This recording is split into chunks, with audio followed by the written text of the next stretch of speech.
All right. Welcome, everybody. Excited to be here with you. I'm Kelly Ross, the working group facilitator, and we have 2 hours today. I'm excited for all the different topics, and we're also looking forward to more interaction because we have a bit more time today. As you can see on the screen right now, and if you were with us last week, this will look familiar. This is our request in terms of how we engage with one another. So we just wanted to remind you about that. Of course, if you have any thoughts or comments, panelists can put that into the chat. We are also recording this meeting. It'll be posted on the working group website, and we are also live on TVW. And Deanne has just put both the website, the work group webpage, and the link to watch on TVW into the chat if you need. The first thing we're going to talk about is the first two surveys and the input we've received from you. So David, I'm going to hand over to you for that. Well, great. Well, thank you, Kelly, and good morning, everybody. My name is David Ford. I serve as the Senior Policy Advisor for Property and Casualty here at the OIC. And let me share my screen and let's talk a little bit about the survey responses. So all of the survey responses are available on the work group's webpage. If you go to the webpage, you can scroll past the meeting agendas. And just to note, you have access to the past meeting presentations and recordings.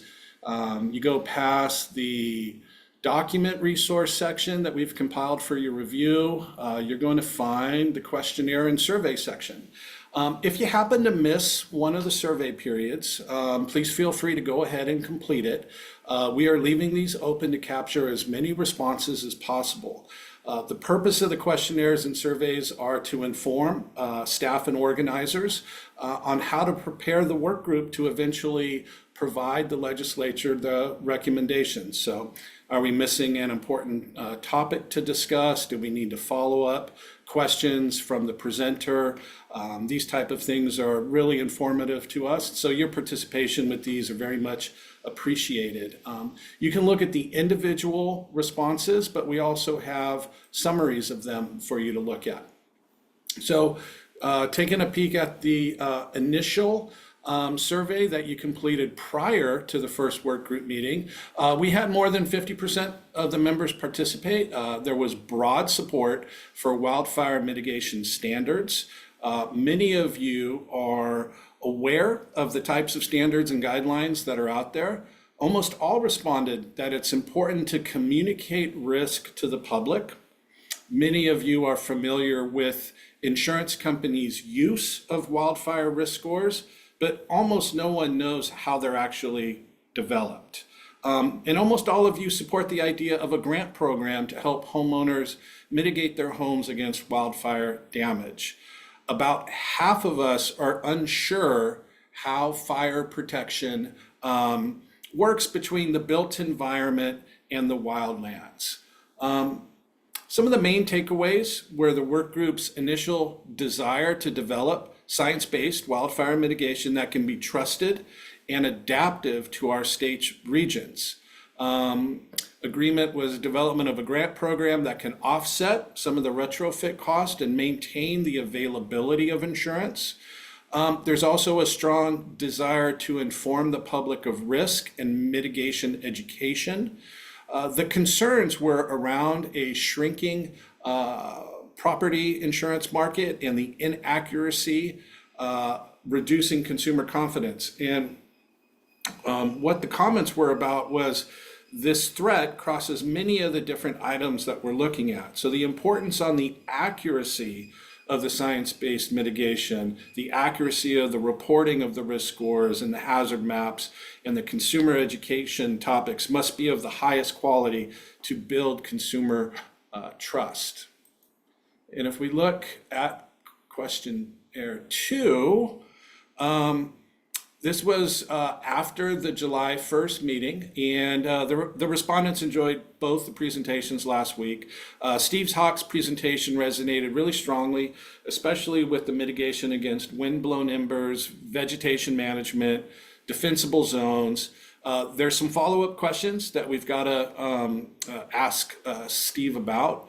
And the respondents also appreciated Dr. Powell's presentation. And there was a common theme of wondering, well, okay, so Dr. Powell, you looked at wind mitigation, but how's wildfire mitigation going to hold up when there are more individual homes and communities with proper mitigation in place?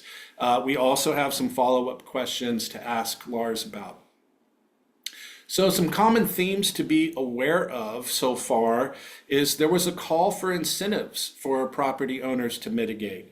Many noted the cost to homeowners to do wildfire mitigation with no guarantee of insurance availability or reduction in premium costs. Some questioned the motive of insurance companies here. They saw this as an exercise to only reduce the insurance company's risk, instead of focusing on the insurance industry as a service industry that should be considering mutual benefits with consumers. The cost of construction was raised, and the call to explore more cost-effective solutions. And there was a respondent that wanted to hear more about local fire districts' role in mitigation and reduction in property loss. So thank you again for your participation here, and I'll hand it over to Kelly. Thank you, David.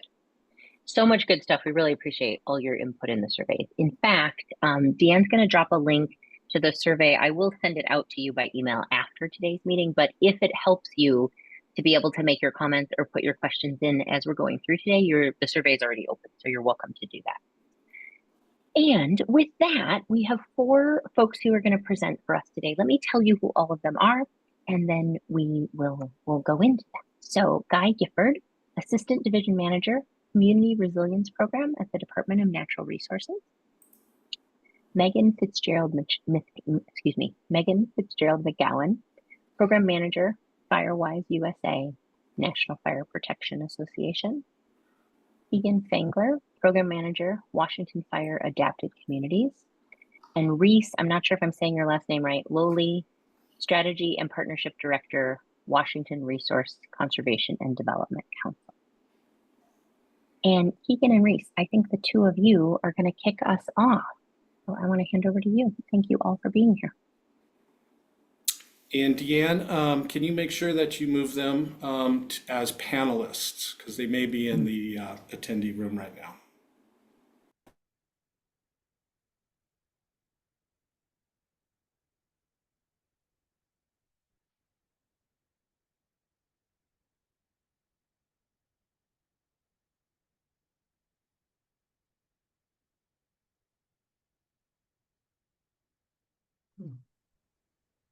Okay.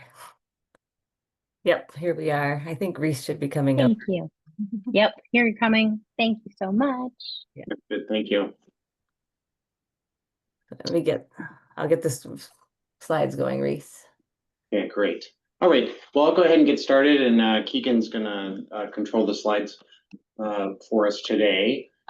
So again, good morning. Reese Lawley, Strategy and Partnerships Director for the Washington Resource Conservation and Development Council.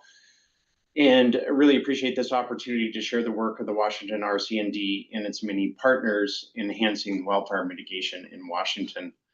So we have seen over our lifetime that people, communities, and the places where we live and the natural resources we enjoy and depend on are increasingly being impacted by fire.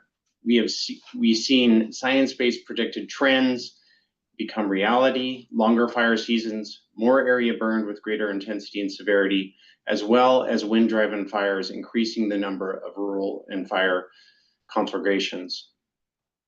So at the Washington RC&D, we're a nonprofit that was formed over 50 years ago. And in 1974, and fire really back at that time period was hardly an issue in our state. However, over the last decade, to support increasing fire impacts on our communities, we have developed a portfolio of community wildfire resilience programs and projects to empower communities, providing them with the tools, resources, capacity, and connections necessary to adapt to our changing world. Our work really strives to facilitate connections across geographies and scales to drive change by utilizing a variety of approaches before, during, and after fire. So today, I'm going to provide a national and state context for our programmatic investments and work of partners. And Keegan Fengler, Program Manager of the Washington Fire Adapted Communities Learning Network at the Washington RC&D, will give an overview of our community wildfire resilience programs, which engage partners and community members in advancing wildfire mitigation efforts. So how are we engaging in these fire issues nationally in Washington and at the Washington RC&D? So nationally, fire suppression or fire response was a single focused effective strategy, both in our wildlands and in our communities from the early 1900s to 1990s, when we saw nearly exponential growth of area burned in the West. In response to growing impacts, an acknowledgement that fire response could no longer solve our fire problems alone, Congress enacted the Flame Act in 2009 that engaged federal agencies, tribes, states, nonprofit organizations, and private entities to develop a national cohesive wildland fire management strategy. The cohesive strategy added two core pillars of focused strategy to fire response. First being resilient landscapes, that typically engages federal, state, tribal, private timber, and rangelands where people primarily don't live or they live in lower densities. And with the observation that fire knows no boundaries, to pursue the goal of coordinating across jurisdictions to more effectively prepare the landscape for better fire outcomes, to achieve healthy and resilient ecosystems for the benefit of both people and nature. The second added pillar is fire adapted communities, where these places that are dominated by people and to live with greater investments, with a focus on greater investments in built infrastructure in our communities, and to pursue strategies that achieve outcomes of communities and infrastructure being prepared to receive, respond, and recover from wildfire. So Washington has developed policies over the last decade that mirror the National Cohesive Wildland Fire Strategy. The 20-year Forest Health Strategic Plan, where we're over 10 years into implementation, is focused in Eastern Washington side of the state, with the Forest Action Plan encompassing and focusing on resilient landscapes, focus goals, and strategies between the two covering the whole state. The Wildland Fire Protection 10-year strategic plan attempts to integrate all pillars of the cohesive strategy: fire response, resilient landscapes, and fire adapted communities. In 2021, the legislature passed House Bill 1168, creating the Wildfire Response, Forest Restoration, and Community Resilience Account, or the Wildfire Fund, with the intent to fund work of these strategies at $125 million per biennium through 2029. The law requires a minimum of 25% of the total funding being allocated to forest restoration or all lands resilient landscapes work, and 15% to community resilience, a subset of fire adapted community practices. With full funding, our state has made tremendous progress over the last two biennium. Along with federal investments, we have created tremendous momentum and return on investments. This year, the biennium state funding has been cut by over 50%, and as we are aware, there are significant changes occurring at the federal level, which will create threats and some opportunities for continued progress of this work. So, while we have been investing in systems to suppress fires since at least 1910, and stakeholders have been negotiating how to manage landscapes in the same time period, wildfire as a significant threat to communities is a relatively new phenomenon in our history. This ponderosa pine tree slab from near Wenatchee, Washington, indicates low-intensity frequent fires occurred every 5 to 35 years from 1758 to 1908, and shows no fires were recorded from 1909 to 1973. While this is one sample of a forested ecosystem, it represents 40 to 45% of the Washington landscape that historically experienced frequent fire intervals, primarily in central and eastern Washington, whereas the other half of the state historically experienced fire every 35 to 200 years on average. So my main point here is from this tree and its record of fire history is is representative of how dramatically fire was reduced with European settlement and during a slightly cooler climate period.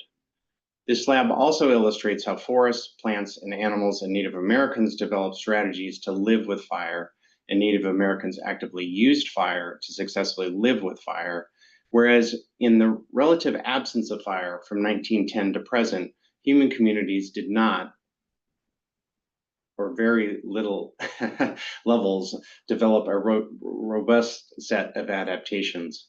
It was during that period where our current infrastructure, laws, economic and social norms, systems, and practices for living in a fire environment were largely created in the absence of fire.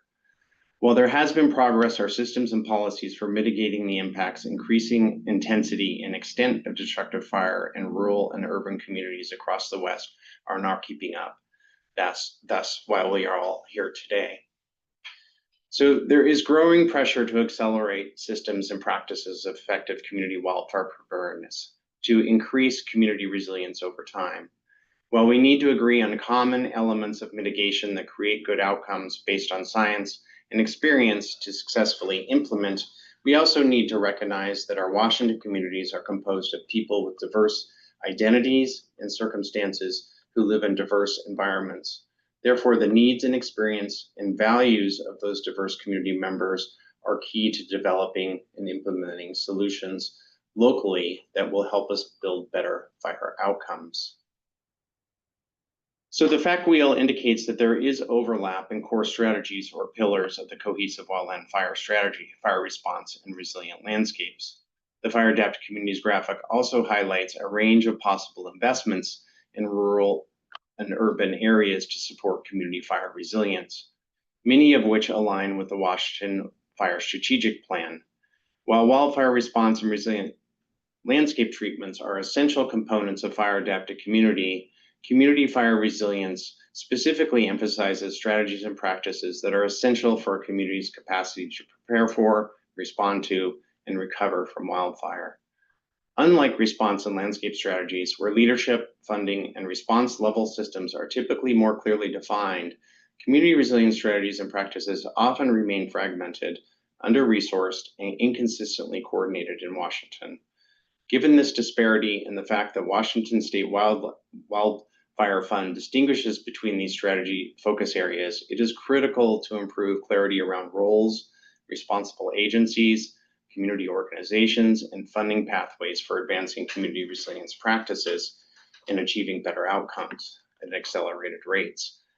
Stronger differentiation, coordination, and shared understanding among agencies and practitioners are essential to ensure communities' infrastructure and are better prepared for wildfire. While not exhaustive, Fire Adapted Communities Wheel provides an illustration of potential community resilience strategies, practices, and programs such as partnerships and engagement and coordination between government agencies, tribes, local organizations, and citizens, both at the state and local levels, codes and ordinances, creation, implementation, enforcement, community, neighborhood, and resident mitigation, with mitigation practices spanning from county to municipality to neighborhood and individual parcels and structures. On the planning side, for an example, community wildfire protection plans, where communities bring mitigation preparedness practices together and prioritize efforts and coordinate implementation plans to continuously create better fire outcomes. So with that overview, I will now pass it over to Keegan, and she'll provide an overview of our community fire resilience programs, advancing wildfire mitigation efforts in Washington. Thanks. Well, good morning. And so yeah, as Reese mentioned, my name is Keegan Fengler, and I'm a program manager with the Washington Resource Conservation and Development Council. We have our community resilience kind of group of activities that we do. Today, I'm going to focus on 3 of them because these are the ones that are kind of the core efforts that are supporting our resident mitigation efforts. So we're going to look at community wildfire protection planning. We're going to look at the Washington Fire Adapted Communities Learning Network, and then also the the Community Wildfire Ambassador approach. So we'll focus on those 3. Um, so for our community wildfire protection planning, this is a newer effort that has been started within our group by our natural hazards planner and with support of the DNR. So as many of you know, the impacts of wildfire on what we value in Washington are increasing. Fires are more frequent and intense. This is what Reese just talked about. And more people are living in high risk zones. So a lot of times you'll hear the term wildland urban interface or WUI. So that's going to be a term that will probably come up more in our discussions. And there was last week also. Yet many communities still lack the tools, partnerships, and plans that they need to prepare and adapt. That's where community wildfire protection plans come in. We also call them CWPPs, so we don't have to say the whole thing. So when I refer to it as that, that's what I'm referring to. And CWPPs are collaborative, community-driven frameworks that help communities understand the potential local impacts of wildfire and set priorities for wildfire mitigation. These plans are also, if they're done in the way in which they're intended, can help communities connect to potential partners, resources, and funding. But one of the biggest barriers that we see for communities, and usually it's at the county level developing their CWPPs, is just local capacity. So time, expertise, and technical support. And that's where we have been supporting the communities that want help with that. So with the support of the DNR and additional resource support from the National Fire Adapted Communities Learning Network, we are providing step-by-step planning guidance, support for engaging with collaborators, wildfire risk data and planning tools, templates, guides, examples, and then ongoing learning and networking opportunities. So to date, our natural hazard planner has supported 17 communities. A couple of those are like Yakima County, Asotin, San Juan, Skamania, and Kittitas counties. And then we tailor our support to fit each community's unique needs because we are all unique. So we've also created a suite of tools to help make planning more accessible.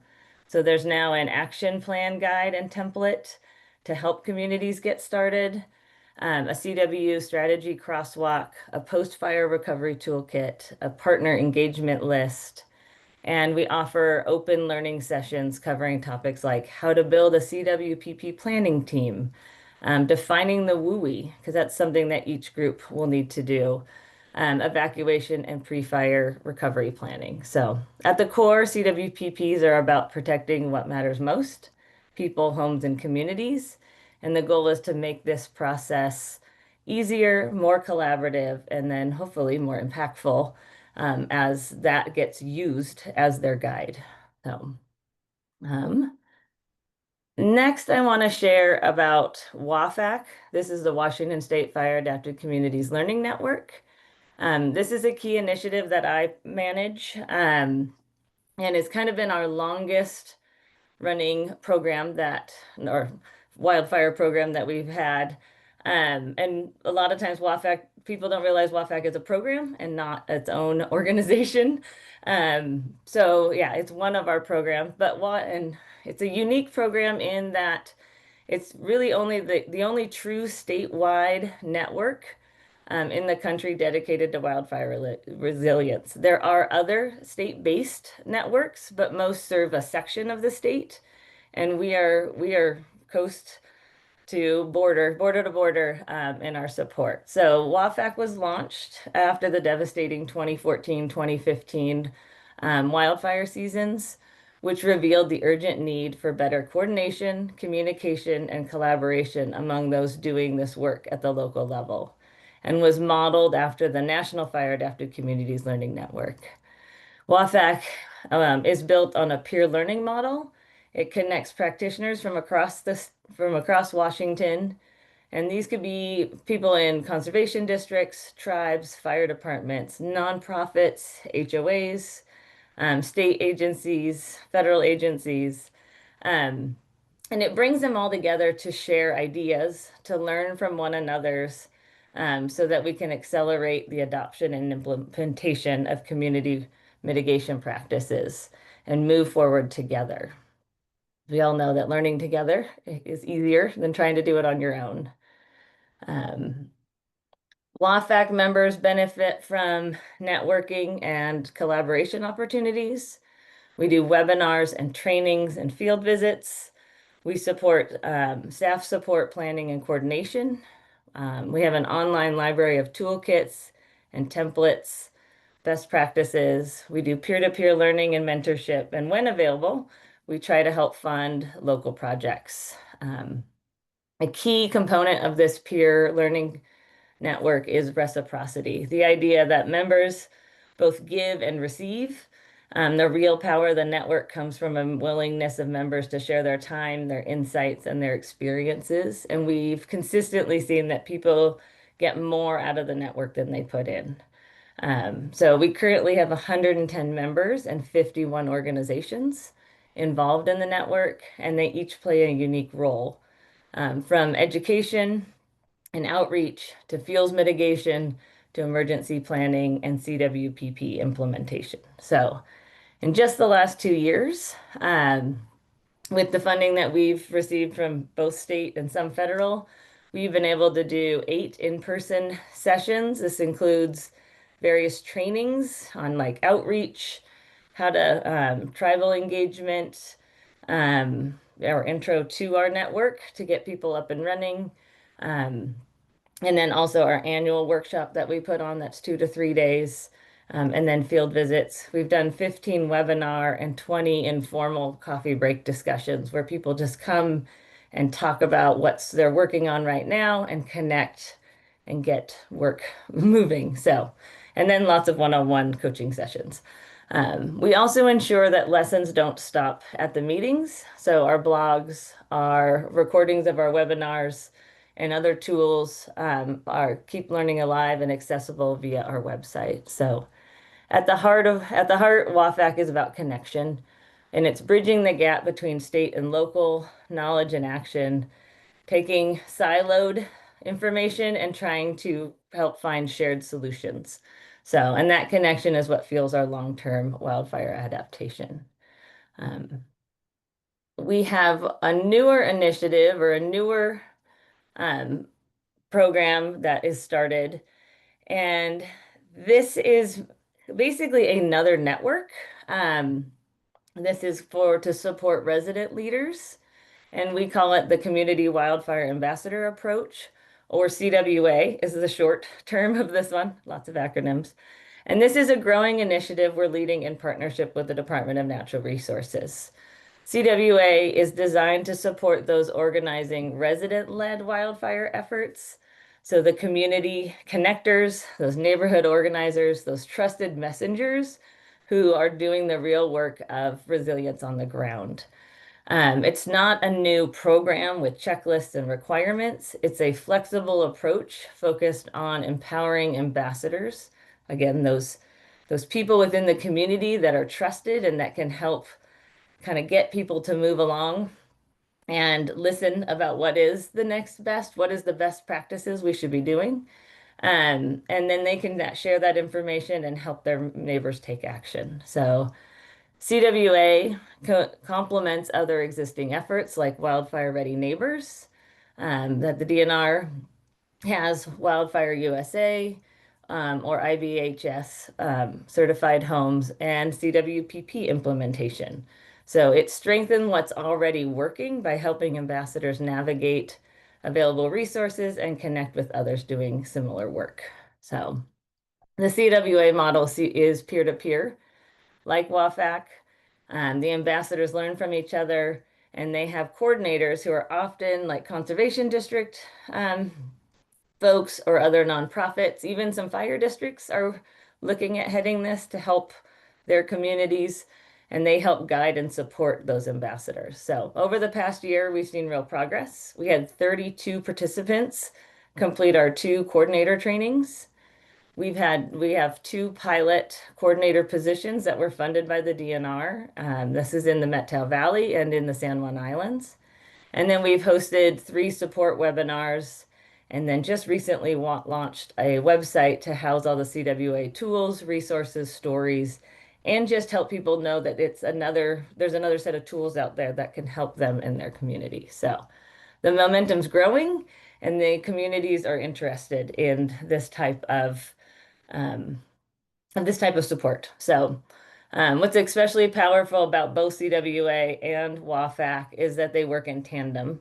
We share members on either side, the tools and the values. Both networks support place-based leadership, build capacity, and center relationships in the resiliency process. So um, just kind of a little side note, or side of kind of a story. So 15 years ago, I was attending a community resilience workshop on earthquake preparedness. I used to be a senior lecturer in natural hazards, and earthquakes was a big one that we taught about.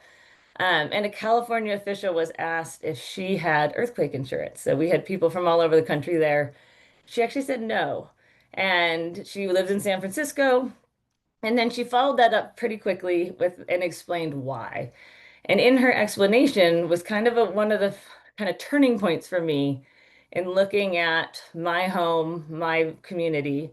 She explained that instead she chose to invest in upgrades in her home because she wanted to minimize what damages would happen during an earthquake to keep it livable after a major earthquake. Because she knew she had some important work to do and she wasn't going to have time to be trying to rebuild her own life. She wanted to be out there working and doing her job. And it kind of was one of those aha moments of, I, I don't want to be focused on rebuilding when everyone else is focused on rebuilding. There may be things to do. But it was a way of which now when we go to, this has stuck with me because really resiliency isn't just about bouncing back. It's about preparing to stay standing. It's about preparing, and Japan does a really good job at this too. They prepare to occupy immediately after something. And so I've now, as I have moved into wildfire work, have now started looking at my home and my community in that same way. And as I'm having discussions, that's what a lot of people are like, okay, how do we minimize, how can I walk away from my home and have a higher likelihood that I come back to it if there's a wildfire? So I just like in the work that I'm doing, that's kind of starting to be infused. And so that's why I'm looking forward to this working group. Um, so, um, and then I also, yeah, so whether we're working through CWPPs, connecting through WAFACT, or supporting local leaders along with our partners through CWA approach, Wildfire USA, Wildfire Ready, our focus remains the same: support people, build relationships, strengthens communities. So this incredible work is happening across the state, and the right people are in the right places, and the tools are getting sharper, and the networks are growing. So with sustained support and collaboration, this momentum can continue and scale. So um, I'm now going to pass actually back to Reese to share on one of the topic-based webinar series we did this past year around insurance and wildfire, because our members are definitely asking for more ways to support their communities and also wanting a better understanding of insurance and how they can help guide their communities. Great, thank you, Keegan. And I did put a few additional links in as Keegan was talking about programs in the chat for those to look at, and there are some on the insurance website, the work group website. So in closing, we just wanted to briefly highlight the Washington Fire Adaptive Community Insurance Learning Series we held in 2024 and 25. The Washington Fire Adaptive Community Learning Network holds an in-person workshop annually that Keegan mentioned. And in 2023, we heard loud and clear from practitioner participants and residents that residents were increasingly raising concerns about losing insurance coverage and price increases of wildfire-prone areas, and they were really not clear why. So we hosted a 4-part insurance learning group series that was open to anyone who wanted to better understand the role of insurance in addressing wildfire and other natural hazards, noting we had 180 registrations and many more views of the recorded sessions. And so we drew on a survey of member questions to formulate the series, and the sessions explored how the insurance industry operates, how fire risk is assessed, and the current state of property insurance market. We clearly did not get into the detail that you will in this work group, which is great to see. But the goal was really to deepen understanding between insurance providers, consumers, and community fire practitioners, and to identify potential solutions. So in the interest of time today, and the focus of today's presentation on existing wildfire mitigation efforts at the community level, please again see the links in the OIC work group website under Community Wildfire Resilience Resources in the materials section for more links to this insurance series if you'd like to explore that more. And then we can discuss more key takeaways and summary resources in the future. Again, as is useful in the time as we move forward, we'd be happy to share that work with the work group and have discussions there. So in final closing, really over the last 3 decades, predictions in the West indicate that fire season length is expected to grow additional in time, in months and time. And area burn is predicted to double or triple by 2050. And fires over 100,000 acres are expected to become more common, as well as the occurrence of urban conflagrations. Continued investments in fire response and technology will be core to success, but the science and evidence continue to indicate that a very small number of fires we are unable to suppress will create the greatest impact to our communities. Therefore, we must continue to develop and invest in systems of effective community mitigation that support fire responders, save lives, and drastically reduce the impacts to homes and community infrastructure. And this has been done before. In the 1960s and 70s, the National Commission of Fire was established in response to high rates of fatalities and property loss from residential fires. The Commission's landmark America Burning Report laid out a national strategy to address these fire risks. 50 years later, using science, best practices, regulation, and engaging communities, residential fire now accounts for less than 1% of emergency call volume. Really a testament to what we can be achieved when we make a long-term commitment and come together to solve a complex problem. So with the leadership of the legislature, many agencies, and community members, we have made tremendous progress over the last decade in Washington, preparing, responding, and recovering from increasing pressures of wildfire. But as we're all aware, our work is far from done. So I wanted to thank our members, partners, and funders for your dedication to this work, for coming together to work on solving a truly challenging but solvable problems for the benefit of Washington communities and citizens. I'm also happy to share that while we have worked with the Washington Department of Natural Resources in conservation districts and the Conservation Commission for over a decade, we did formalize a partnership and a memorandum of understanding this year. And finally, thank you, Representative Reeves and Engel and Senator Short and Saldana for your leadership on these critical issues. And thank you to the work group members for your investing your time and effort in developing wildfire mitigation recommendations that truly do matter for our communities, especially as we face the headwinds of increasing social and economic impacts from wildfire. We look forward to continued partnership and collaboration with the work group and its members. So thank you for your time and attention. Thank you, Reese and Keegan. We are happy to take a few questions. Panelists, you can also put something into chat, and everybody has access to the survey if you want to add your comments there. Please use the raise hand feature if you would like to ask a question or make a comment now.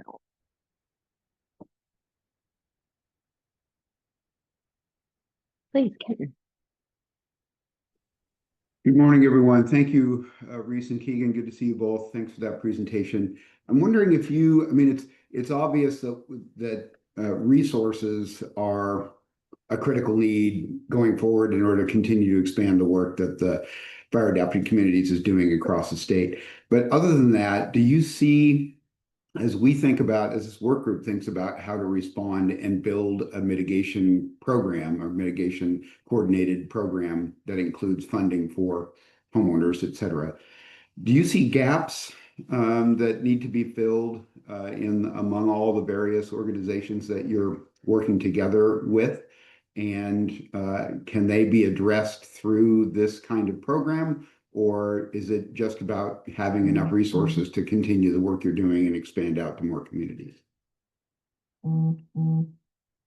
I'll take a first shot at that. I think, and good to see you, Kenton. I think, conversations, we have with Guy and Megan and others is really, right. We've made a lot of progress momentum in the last decade in the state on these elements. So we feel like we have a lot of the pieces in this of coming together.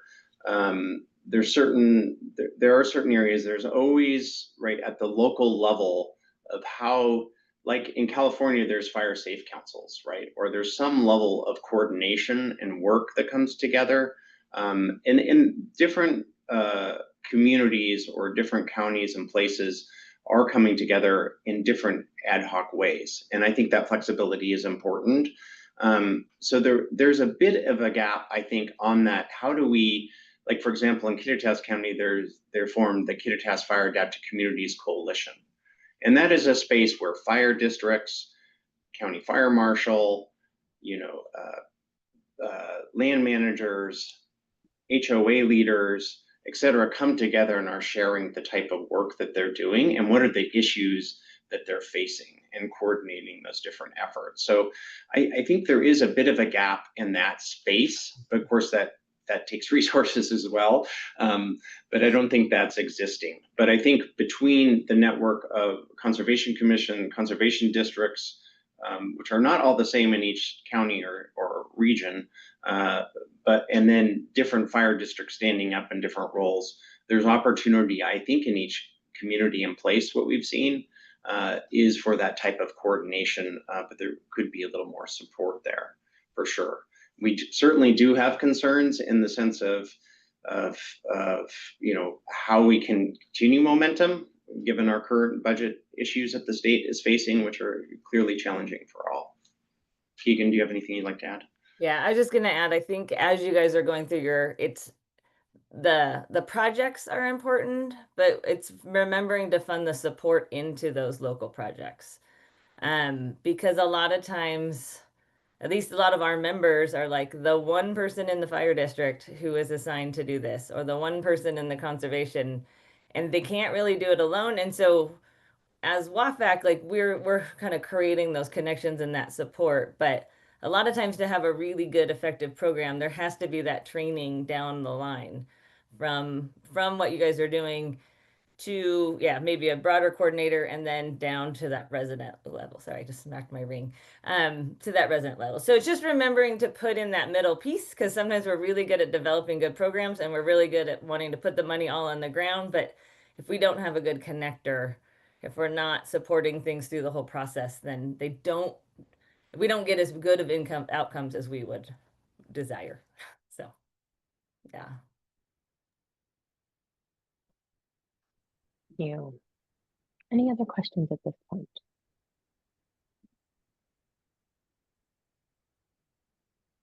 Okay, of course, use the survey, use the chat. Robin, over to you. Yeah, thanks for Reese and Keegan. Appreciate the presentation. One question I had is your network of support with the ambassadors and the coordinators. Do they have the training or capacity skill sets to engage with homeowners on property mitigation, or is it more focused on overall preparedness? Yeah. Evacuations and preparedness. So the coordinators who are usually like those fire district or those the conservation district people or positions, yeah, a lot of times what they're going to be doing is they are going to be providing the ambassadors, those local neighborhood leaders, with kind of that education behind like what is defensible space, what can it look like. They might be coming into those neighborhoods, and because a lot of our fire districts do site assessments, they'll come out and talk about like what are the things. So I guess they can provide some of that. so they can give suggestions on, yeah, you probably want to move that wood pile away from the side of your house. And, the trees over there are probably just fine. But you might want to, so the ambassadors themselves can start to do that. We can, if that's what the community wants, we can, and they're asking for it, hope we can hopefully then fund so that they can go through some of those trainings to be able to identify what are the needs for their neighbors.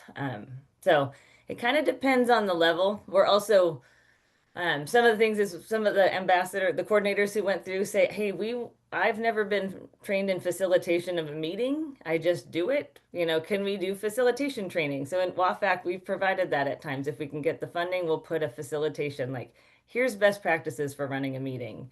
Here's all, so the idea is to start putting that into that ambassador program also to help build up those skills within, because that's part of that capacity that people are missing. So did that answer your question, Robin? Yes, thank you. Yeah. Thank you. Yeah. Chandra. Good morning. I just had a question. So have you had any contact at all with the Red Cross, as the Red Cross is starting to move into this space? They've developed a program for going out and doing home assessments. And so I was wondering if you've had any conversations with their leadership. I have not with their leadership. Reese, you can jump in a second, but I've had like individual Red Cross like people who have come through different ones of our trainings with us. And so I've been kind of trying to cultivate that, but I have not yet had like a meeting with leadership in any way. Reese, have you Not recently, and I think in years past, it would be a good connection to Yeah. re-engage in the sense of the network and the organization. I just want to say a little, to some of the points I made in this shift, right? We are all going through, we went through, which, Smokey the Bear we all love and has been very useful and is still really important relative to ignitions. But we're going through a cultural shift in the sense of our communities and the places that we live. These are things that we did not grow up with, right? In the sense of these threats and risks. And so it just, that importance of how are we engaging people at different scales, and how do we do that effectively, I think is something we need to continue to work at and look at. And then how do we coordinate the components of who has what role in a county or a municipality moving forward. So I think a lot of progress moving forward, and clearly a lot of conversations to have as as we continue through more wildfire seasons. Thanks. Thank you for all who asked questions. Thank you, Keegan and Reese. Megan, I think we're going to come to you next. So let me hand over to you. Believe so. Can you hear me okay? Yes, we can. All right. Let me share.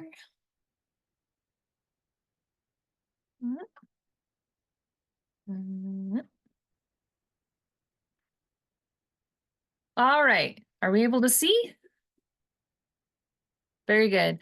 Good morning, everyone. My name is Megan Fitzgerald McGowan. I am a member of NFPA's Wildfire Division. I'm the Firewise USA Program Manager, but I'm also a resident of Washington State. I live in Spokane.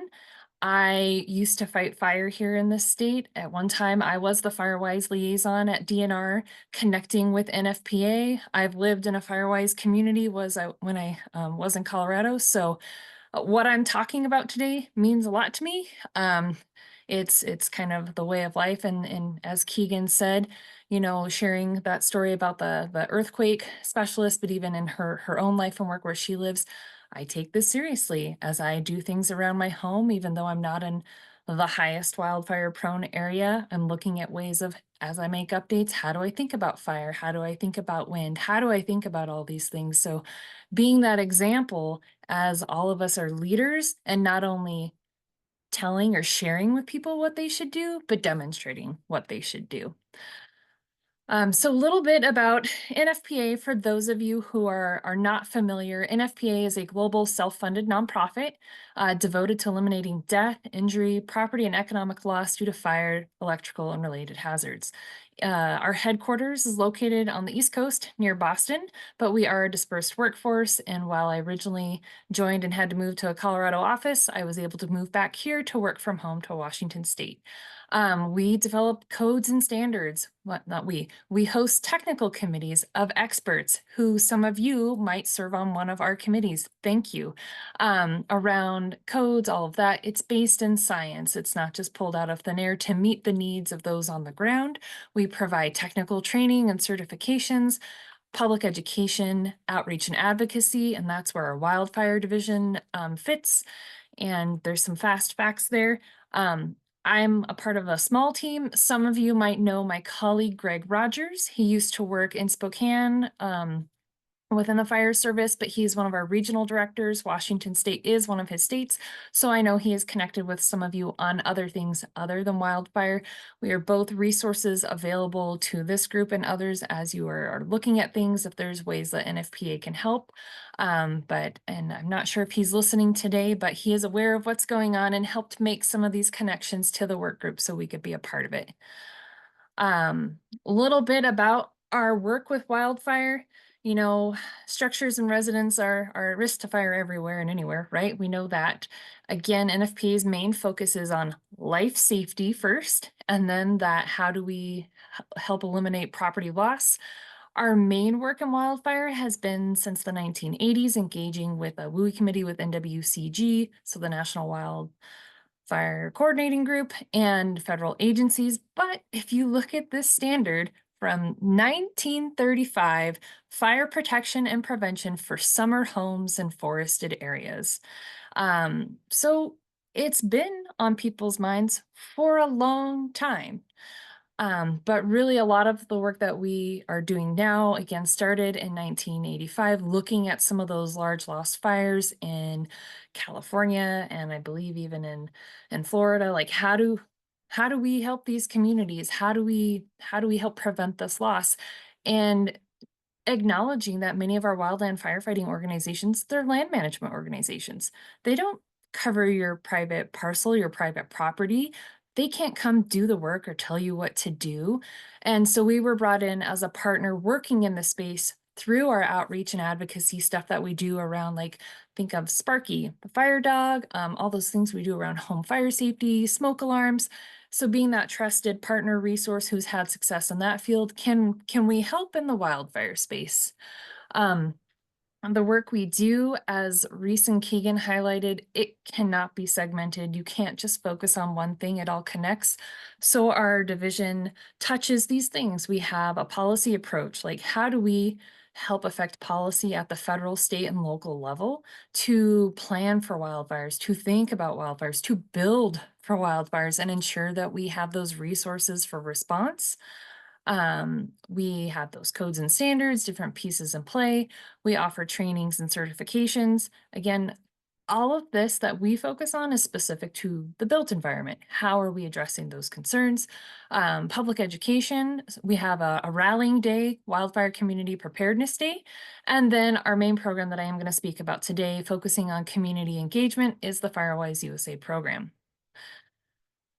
And our foundation for action is in science, and it is this idea, these conversations in the 80s, talking about how can we have it so wildfires can occur in areas of residential development without the occurrence of disastrous loss. And that in fact, a house and its surrounding community can be compatible with the area's ecosystem. So you're probably hearing a lot of repetition from what was already said, because all of these programs and resources connect together. We're working from the same foundation. We're just approaching it in different ways, because as we also heard, solutions are local, and it's finding that right fit for each community. And that can be self-defined. There's different ways to say what a community is, but that's going to resonate with them, that they will actually connect to and move forward with. And, you know, to represent that vision. One example that we've seen recently in the field, you know, we get these questions: does the science work? Do the actions work? The picture with the fire, that is from the Palisades fire, taken by, I believe, either the homeowner or a member of the community brigade. No intervention was done during the fire here except to move the grill that's way there in the background away from the house, along with moving the propane tank that's there. But this home had done work ahead of time. And there's still some other things that they could improve as we look at the different science coming out, maybe in that 5-foot area. But they'd done a lot to create barriers, to create spacing, to have maintained vegetation, making sure that their home was up to code, that they'd done those different retrofits. And then that home on the right, my boss, Michelle Steinberg, had the ability to take a few weeks after the fire when they did a visit. And you can see they did notice evidence on the ground of where embers had landed, but there was no fuel, no receptive fuel to carry fire. So it's just that demonstration of like, we have this vision. Okay, we can see this vision. What do we do with it? We align with the science that is out there. Our program and the resources we use were built on the foundation from Dr. Jack Cohen, looking at fire does not engulf everything in its path. It only advances to locations that meet the requirements of combustion, and that by altering the size, type, quantity, spacing of vegetation and other fuels including homes, fences, outbuildings, all those wonderful human treasures we put out there on the landscape, that by altering those, we can make a difference in how that fire will spread. And then we've continued to use the research by organizations like IBHS. You heard Steve Hawks present last week. We work with them. We connect with IBHS to make sure that our messaging is correct, that we're putting out good recommendations, and by other organizations that are also looking at this space. There are a lot of people doing really great work to try and make sure we have the right science so we can really form that messaging and drill down and get folks to take action. And again, it's residential, it's local, it's through policy, it's all these different things coming together. We took that science and we focus on what we call the home ignition zone. It often aligns with defensible space zones, but it's really this idea that by doing the work at the home and throughout these different areas, you're creating a space that can stand alone during a wildfire. And sure, it's great if there are response resources to come and defend, but we also acknowledge that the math equation doesn't work. There are not enough fire trucks to have apparatus for every home or even every road or every neighborhood. And so how do we help move community members, residents along the pathway to being able to do the work and know that they can leave, they can be safe, and their home can be safe? That's the goal we're all working towards. These are just some examples of what that space can look like, what we are trying to encourage folks to do. It's starting at that home, creating space. Again, there's always little improvements that can be made, but trying to get away from what we sometimes see in the fall or in the spring, all this buildup right by a structure. And I acknowledge my pictures are from Colorado. I haven't had time to go check out the Washington landscape yet. But this one, again, looking at that home ignition zone, you know, from the front, man, this house looks pretty good. Look at all the rock they're using. They have space between trees. They still have a little bit of privacy from the road. I was on the public road. I did not go onto their private property. But if we just turn the camera off the side of the garage, we can see right there all that vegetation in between them and then their next neighbors, where sure, you can have some of this, but it's almost when I was there looking, it's almost a continuous line of fuel, and it's going to carry and be that source of embers that can then spread to those other homes. And so it's this overlap with their neighborhood. So when we talk about, and we're going to get into it, Firewise USA, it's this combination of work at the individual property level, but connecting with neighbors, because we know there's overlap between those home ignition zones, that 100 feet. Sometimes it's a lot tighter than what this graphic represents. And some of our communities, they're a lot broader. They have more space to work with, but the science is mostly the same. How do we look at those structures, and how do we look at that 5-foot space and work our way out? How do we create this ignition resistant community? And it doesn't have to be quite so barren as what this graphic looks like. This is just a representation to help start the conversation. So what is Firewise USA? And I did take a peek at the members on this working group, and many of you are probably familiar with Firewise, and some of you might actually manage a Firewise community. So thank you for being a proactive member of the public living where wildfires happen. But our whole goal is to help more people be like you, to provide, a framework for residents to come together, to get organized. They work with their local fire experts to develop a risk assessment and an action plan, so then they can go back in and take those recommended actions. And it's neighbors connecting together. We see communities that use the ambassador approach in other states as one way to kind of be that leadership, be that driver. Some use more of their HOA structure as that driver, but it really is about pairing the physical science, what we do around homes, with the social science of, oh, we need to work together. And what I do to my home and property might affect what my neighbor's home looks like, and vice versa. So it's that real connection piece. We are represented here in this fact wheel. So just trying to help make those connections for all of you, is these aren't separate programs that don't talk to each other ever. They are complementary. Firewise USA is one approach that a community might use to help lead their resident mitigation efforts. And again, I said community is self-defined. The way we look at it is it's got to be at least 8 homes up to 2,500. It could be a formal HOA. It could be 2 roads where the people talk to each other and they want to work together. We have some where it's that fire district footprint where it's small enough. It's flexible. And again, every community's needs are different. You'll hear a lot of repetition because we're all working from that same sheet of music. The program itself was established in 2002. Again, those conversations in the 1980s started leading to this: what can we do? What can we do? How can we address the built environment? And through that, an idea was formed and then piloted in 2002, 12 original sites. 9 of them are still active, including one in Washington State, and I'll show that in a second.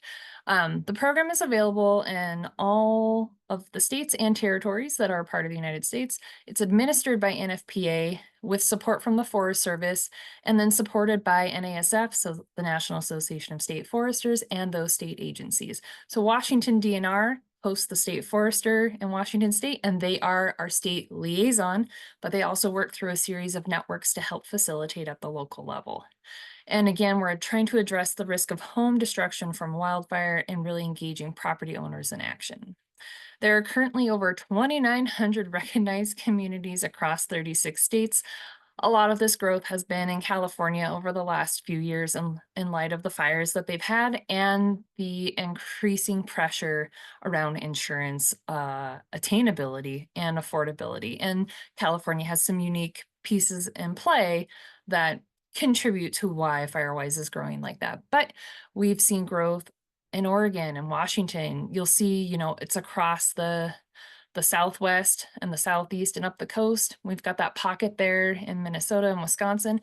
And it's where we have people who, one, either know what they're experiencing right now and are trying to motivate the public, or see the potential, right? Last fall, there were some fires in New Jersey that I think surprised some people, but people who have been working there for a long time, probably not a surprise, because they had the fuel, they had the vegetation. They were just waiting for that alignment of the drought, the weather, and the ignition source. And so by doing work ahead of time in some of these areas that don't see as frequent or as large of fires, they're trying to help decrease that loss so they don't even get to that point. In Washington State, you currently have 144 sites in good standing. And again, that oldest site, River Bluff Ranch, it's over here in the Spokane area. That started in 2002 and has participated in things along the way. We also have some other really long-standing communities that have done good work and are engaged in a variety of other things. And I think in WAFAC, Flowery Trail is probably one of your participants. They've done some other work with us. They are up north of Spokane.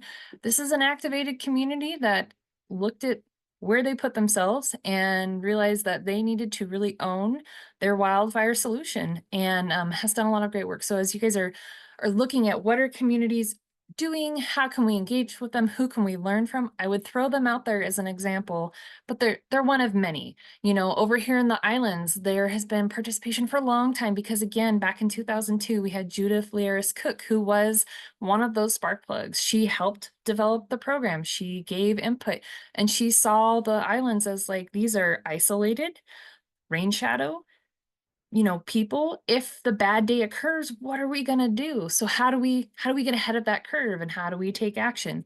And all of these bigger pockets are where you've had support from either the state or a local agency or a conservation district who is really able to rally those residents living there to say, hey, we can support you in taking action. Let's all work together. Here's one approach on what you guys can do, because wildfires do happen here and are going to continue to happen here. So why do our communities participate? Again, wildfires can happen. How do we decrease that loss? Again, that a house in its community can be compatible, encourages neighbors to work together. We do see some incentives or benefits around, maybe there's then the opportunity to pool resources to go after grants, to leverage work, to get a better deal with a contractor. We have seen in other states opportunities for insurance discounts. Every state is different in how they operate, so I'm just throwing that out there. It's in some places and it's not in others. It's not the main driver of the program, but it is one of those things.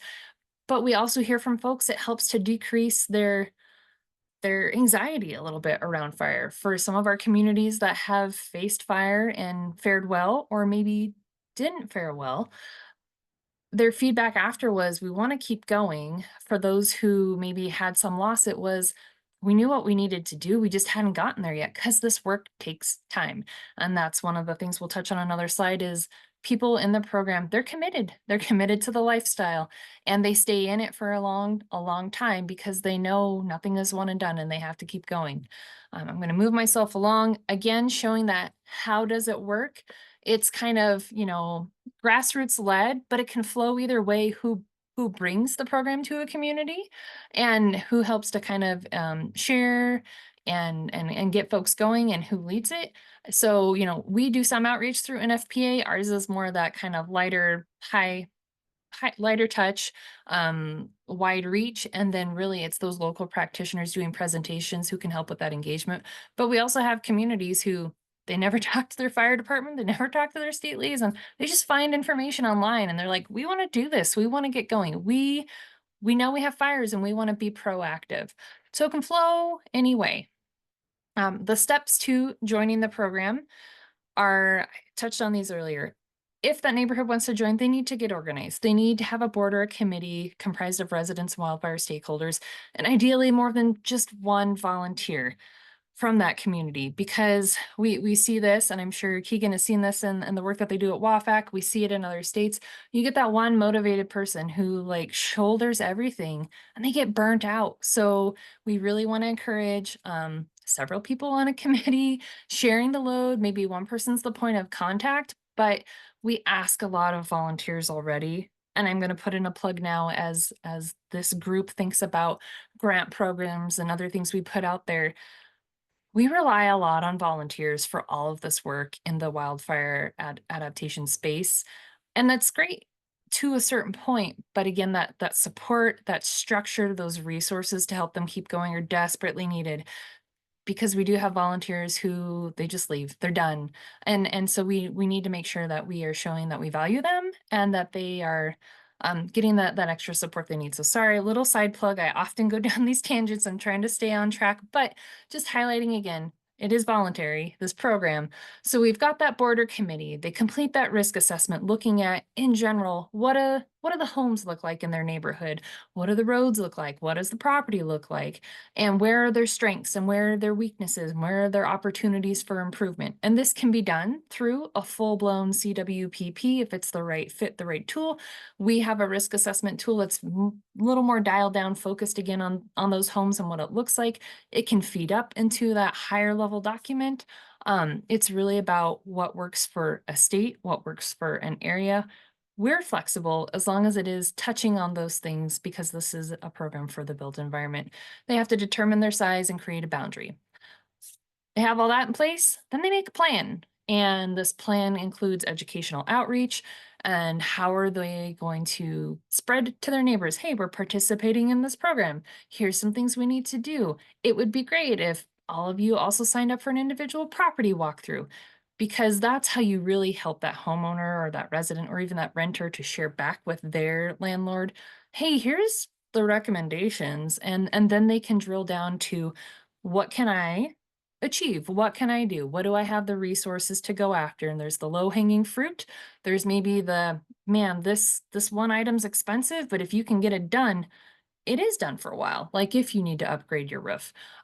So it's that mix of a plan of easy to achieve. Hey, these are the big things we know we need to work towards. And here's some stuff that when we get to it, it'll be okay, but it's not the highest priority. And then they do work. They actually have to do work. So to join and stay in the program, there is a minimum investment. If you have 100 homes, it's 100 hours of work. So 1 hour of work per home per year.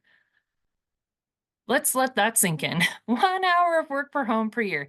That's not nearly enough, but it is a minimum. And when we bumped it up to that idea of, it used to be based on per capita, we got a lot of pushback, because if you just price it out using the volunteer rate that corresponds, if you have 1,000 homes, that can look like a lot of money, but people are doing work every day. And it's really just helping them be a little more strategic with the work that they are doing, helping to guide them in those meaningful actions.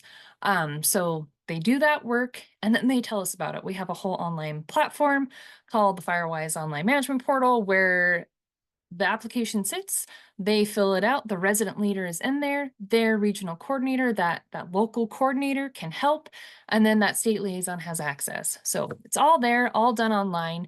Then it goes up to the state for approval and to NFPA. They get some signs, they appear on our website, they're on our map, and then every year they pretty much do it again. So they check in. Oh, our plan's still up to date. Our risk assessment's up to date. Oh, we got to do our work. Oh, we need to do our outreach. And they come and they tell us about it every year. If they don't, that's their choice, but then they are removed from the list that they appear on publicly. They are moved to inactive and they always have the ability to come back in. Real quick moving through, retention over the years. We see that a lot of communities, once they're in, they stay, unless maybe we lose a point of contact, but then they always try to come back. You can look at the different percentages of years. I really like to touch on this one, that people are doing the work. They are investing a lot in their own preparedness. So right now, looking at the portal from 2024, it's estimated that there are about 1.8 million people and almost 830,000 dwelling units in the program. And last year, let's see, the average worked out to about 108,000 per site, or $353 per dwelling unit. Those are some numbers my boss pulled together. I just like to share that they're putting in a lot of time. They're putting in a lot of time in the right areas. They just need a little bit of support and guidance to keep them going. And there was a question earlier about, are there gaps? Certainly. What do we need? That's a good question. There could be a lot of things that are needed. We saw in 2019 and 2020, we ran a quick pilot, small, not super scientific, but just trying to see, like, if we focused our efforts, gave a little bit of support, got the state agency to give a little more time, could we get some of these communities over that finish line of really doing the work at the home, that 5-foot space, and out to 30 feet? And the answer was yes. We gave each community $1,000 each year. They had their other resources. The states also kicked in some money. And we had flexibility within that funding. It didn't just have to be used for vegetation removal or a chipper. It could be used for gravel. It could be used for some of those other things or buying screening so they could all go through and screen their vents and make sure that they have all of that done. Those are some of where we see the gaps, is having money that's flexible to do other things that align with the recommendations from IBHS that we use within our program to help these communities on the way, not doing it all for them, but helping give them a little boost so they can get going on that pathway. And then helping, make connections to resources who understand the different work that needs to be done. So that report is on our website. If that's of interest, I can share that later. And then just following up on kind of some of the questions and things from last week's presentation, okay, we've heard about the prepared home and prepared neighborhood. You're talking about Firewise USA. Oh, what are all these things? Well, they're all things that complement each other and work together. So within the Firewise USA program, we see that, Wildfire prepared home it just makes a Firewise community stronger. The more homes you have in a community that have chosen to meet that higher standard of mitigation work, that higher level designation, the better off that community is, because Firewise itself is voluntary. People pick and choose. They accept what risk they take and what they're willing to live with. But we know we need to get people further down that pathway of doing these different things. So just throwing that out there for consideration. And then we work directly with IBHS, and we are currently under an MOU looking at our alignment of messaging, co-branding resources. But as the neighborhood program is, oh, I don't think I grabbed the wrong slide. But as the neighborhood program is rolling out, we're working with them in Oregon and California to help identify some of those Firewise sites who might meet the baseline of, okay, would this neighborhood designation even be applicable? Let's do a quick analysis. And then how do we have that conversation with them to help them come on board with support of their local fire department, planning, local leadership, all those different things. So we're in those conversations because we know for some, Firewise is just the starting point, and we want to keep them going along that pathway. And then insurance and incentives, just that reminder, we aren't a part of the insurance industry. We work together with them, but we're not funded by them. We have no authority over them. And that Firewise was not developed for insurance purposes. But we've been pulled into these conversations, and we're paying attention because we know that these community programs are important and do have a role to play, also paired with real work at that individual parcel property level. In California, Firewise was included in their regulation that directs insurance companies on what they have to offer incentives for. And we are working with data companies around how do we help provide that yes/no verification if our property is in a site. It doesn't necessarily apply in Washington, but I always anticipate those questions. So I'm just sharing, like, this is how we play in the space. Here's what we're trying to do. But really, we're trying to share information, be a part of the conversation, and see how we can align and help drive our communities along that pathway they need to go. So there are some quick links. I'll drop some in the chat, and if there's time for questions, I will take them. And then there's my email if people want to follow up later. Again, I am a resource for you. Greg Rogers is a resource for you. We're all happy to help. So thank you. Thank you, Megan. Yes, we have a couple minutes for some questions. And Ryan Spiller, do you still want to ask a question? We'll promote you. Deanne's going to change your status, so you'll be able to speak. So give us just a moment to do that.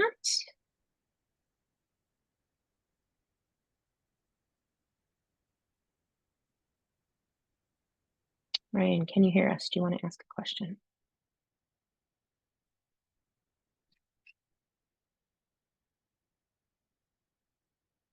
Okay, Ryan will come back if you do still want to ask a question. Anybody else, put your hands up, please, if you'd like to make a comment or ask a question.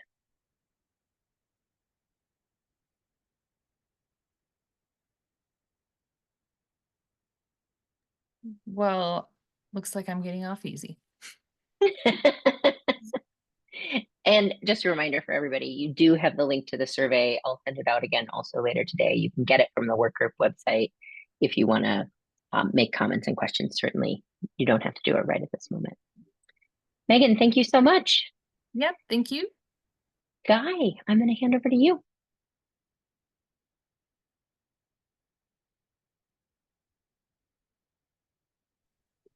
Right, you should be able to see the screen and hear me. Yes, and yes. Okay, I'm Guy Gifford, the Washington State Department of Natural Resources. I lead the community resilience team for the state of Washington. And so far, you've heard from Reese and Keegan about that community level, fire adapted community. Megan kind of talked about the neighborhood level. We kind of organize this, and I'm going to go more to that individual level. Everything is being focused on how do we get people to take action. And so what are we actually doing in the state in a little more details about what we're doing at that individual home level.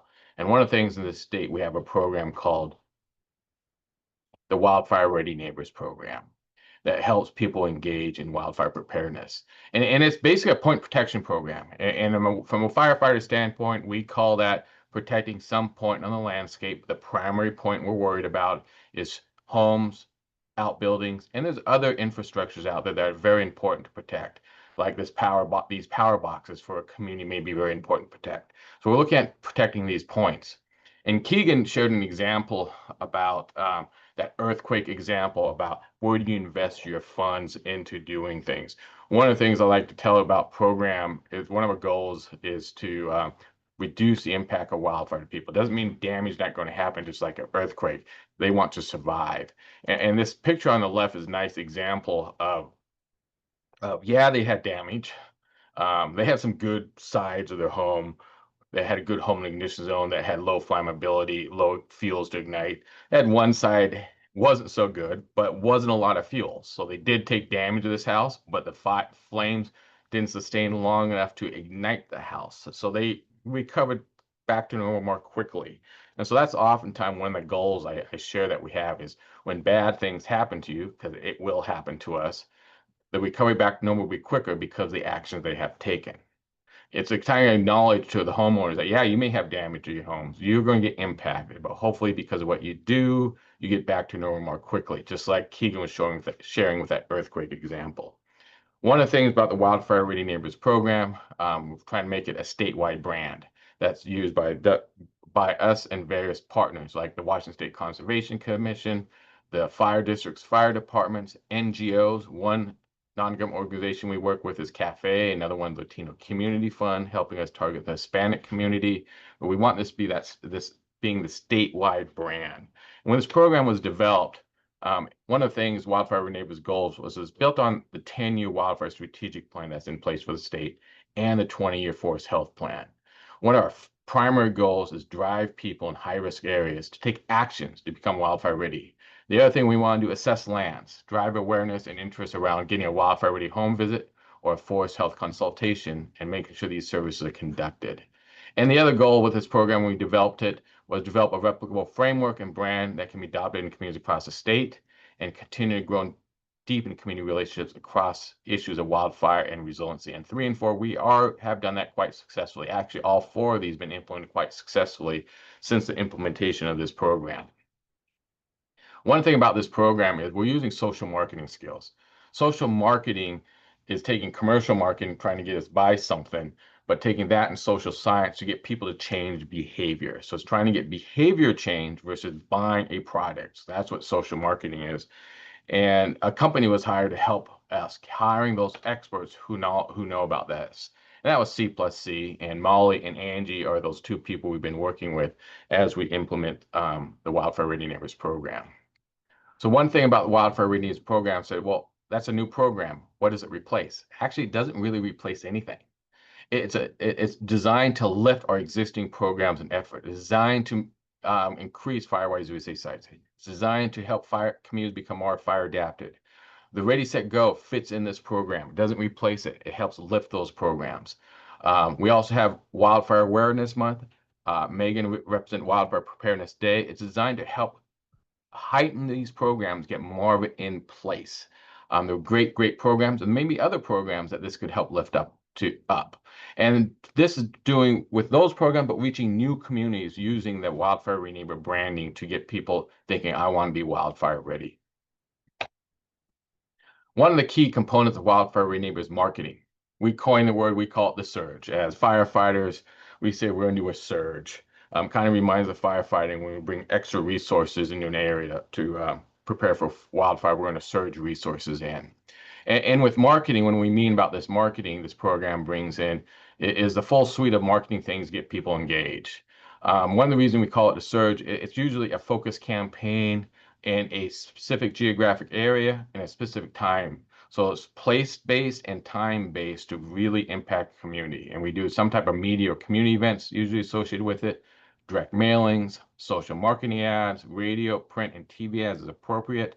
Typically, it's a 4 to 6 week campaign. We're trying to get people to take action about getting ready for wildfire preparedness. The marketing side of this does take money, and just the marketing is $20,000 to $30,000 for each of these large surges. This does not include staff time. This doesn't include people planning it. Doesn't include people going out to visits. Because one of the key things with this marketing, get people to take action, is we're trying to get them to get a wildfire ready plan. The goal is to request a firefighter or someone to come out to their property and give them that one-on-one assessment. We found out, that one of those barriers, I don't know what to do. Where should I put my resources? Or they focus on the low priorities or where you don't get the bang for your buck. And as I tell everyone, this, I do a lot of DIY stuff at my house. I would love call a plumber to come help me figure out what I need to do before I can do it. So I call this the ultimate free DIY visit about how to get your home ready for wildfire. So with that, I pulled these just from our website. This is updated continuously is by numbers. Currently, we've had over 6,800 people signed up. Of those, over 3,800 have requested a visit from a professional to come to the property, give them advice, and they committed to take over 34,000 actions. Our number is actually higher than this. This is people who come through the website. We actually have a lot of people who come through other avenues, whether it's phone calls, websites, or doing tabling events and sign up in other ways. But this is all the ones who actually come through our website, wildfireready.com. So once we get people there, what happens next? What happens with the Wildfire Ready home visit? There's been questions about, what's the DNR, what's the Washington State standards? How do we engage this? A lot of stuff I'm going to show you is you've already heard, whether it's from Megan today, Steve from last week. We have common themes that we're doing. We have 3 zones that we focus on in Wildfire Ready Neighbors. The immediate zone, the intermediate zone, the extended zone. And the focus is on embers because that's the leading cause of homes lost. One of the focuses is ember prevention. And just a quick thing about our zones, we call it zone 1, the immediate zone, which is 0 to 5 feet. We also call it the Be Ember Aware zone, focusing on embers.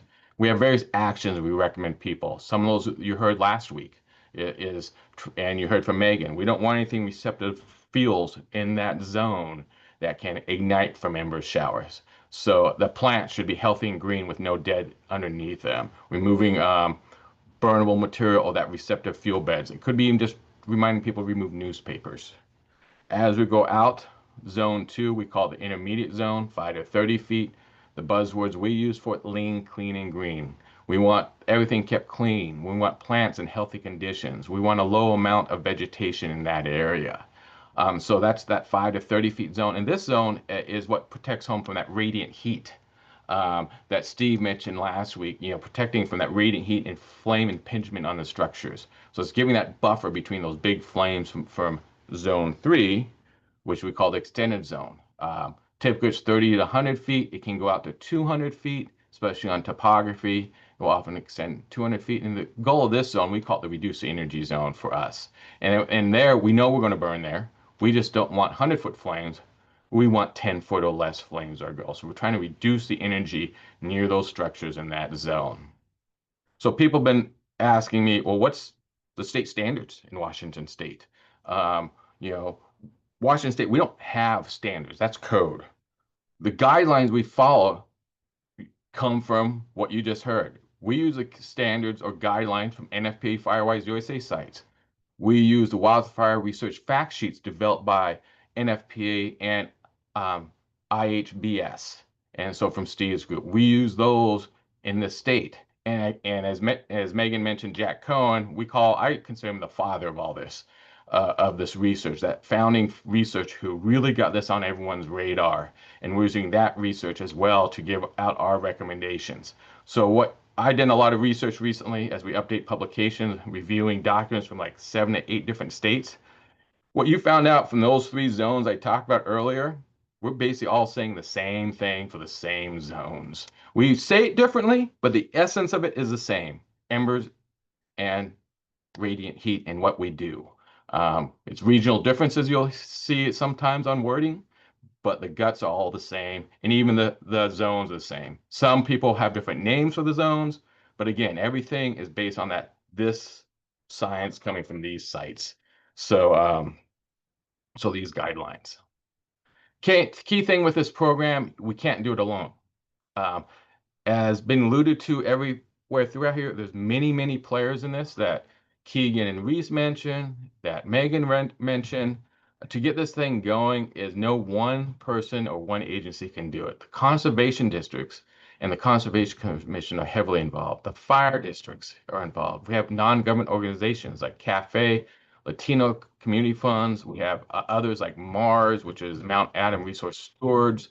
So we have a lot of partners. Also WRC&D, Washington Resource Conservation Development, the Washington Fire Adaptive Community Learning Network, all supporting getting people, individuals to take action.